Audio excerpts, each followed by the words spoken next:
सर्वोच्च न्यायालयाने वक्फ बोर्ड सुधारणा विधेयकातील 2 महत्त्वाच्या तरतुदींना स्थगिती दिली आहे। वक्फ बोर्डामध्ये मुस्लिम सदस्यांच्या नियुक्ती आणि जिल्हाधिकाऱ्यांना जमीन वक्फची आहे की नाही हे ठरवण्याचे अधिकार या संदर्भातील तरतुदींचा यामध्ये समावेश आहे। मात्र संपूर्ण कायदा स्थगित करण्याची मागणी न्यायालयाने फेटाळून लावली आहे। वक्फ सुधारणा कायद्याबाबत सर्वोच्च न्यायालयाने मोठा निकाल दिलाय। संपूर्ण वक्फ कायद्याला स्थगिती देण्यास कोर्टाने नकार दिलाय। हा कायदा केवळ दुर्मिळ प्रकरणांमध्ये स्थगित केला जाऊ शकतो असं कोर्टाने म्हटलंय। मात्र असं असलं तरी काही कलमांना स्थगिती देण्यात आली। संपूर्ण कायद्याला स्थगिती नाकारली, मात्र 2 तरतुदींना तात्पुरती स्थगिती। वक्फ बोर्ड सदस्यत्वासाठी 5 वर्ष इस्लाम धर्म पाळण्याची अट स्थगित। एखादी व्यक्ती इस्लामचा अनुयायी आहे की नाही हे ठरवण्यासाठी नियम बनवत नाही तोपर्यंत ही तरतूद स्थगित राहील। महसूल नोंदींच्या तरतुदीवरही स्थगिती देण्यात आली। वक्फ म्हणून घोषित केलेली मालमत्ता सरकारी आहे की नाही हे ठरवण्याचा अधिकार जिल्हाधिकाऱ्यांना मिळाला होता।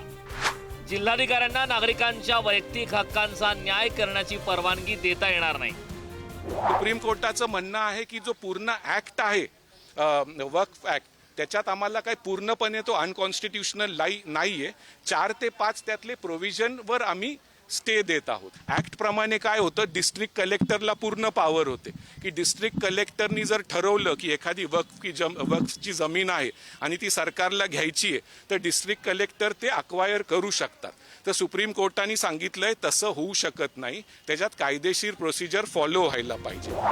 राज्य वक्फ बोर्ड आणि केंद्रीय वक्फ परिषदांमध्ये बिगर मुस्लिमांची संख्या 3 पेक्षा जास्त असू शकत नाही असं सुप्रीम कोर्टानं स्पष्ट केलं। बिगर मुस्लिम व्यक्तीला सीईओ म्हणून नियुक्त करण्याची परवानगी देणाऱ्या दुरुस्तीला स्थगिती देण्यासही न्यायालयानं नकार दिला। शक्यतो वक्फ बोर्डाचा मुख्य कार्यकारी अधिकारी मुस्लिम असावा असे निर्देश कोर्टानं दिले। यापूर्वी 22 मे रोजी सलग 3 दिवसांच्या सुनावणीनंतर न्यायालयाने निर्णय राखून ठेवला होता। जेव्हा संसदेचं ते बिल आलं होतं तेव्हाच आम्ही त्याचा विरोध केला होता आणि पूर्णपणे इंडिया अलायन्सनी पूर्ण ताकदीने म्हणजे जेव्हा ती जॉईंट पार्लमेंटरी कमिटी केली होती त्या जॉईंट पार्लमेंटरी कमिटीमध्येही खूप भांडणं झाली, कारण का विरोधी पक्षाचं कोणी काय ऐकूनच घेतलं नाही। त्यामुळे दुर्दैव आहे की ज्या जॉईंट पार्लमेंटरी कमिटीमध्ये सगळ्यांची मतं घ्यायची असतात त्याच्यात विरोधी पक्षाला जी मतं आहेत किंवा डिसेंट नोट जी आहे त्याला काहीच महत्त्व दिलं नाही, त्याला केराची टोपी दाखवली। गेल्या सुनावणीत याचिकाकर्त्यांनी हा कायदा मुस्लिमांच्या हक्कांच्या विरोधात असल्याचं म्हटलं होतं आणि अंतरिम स्थगितीची मागणी केली होती।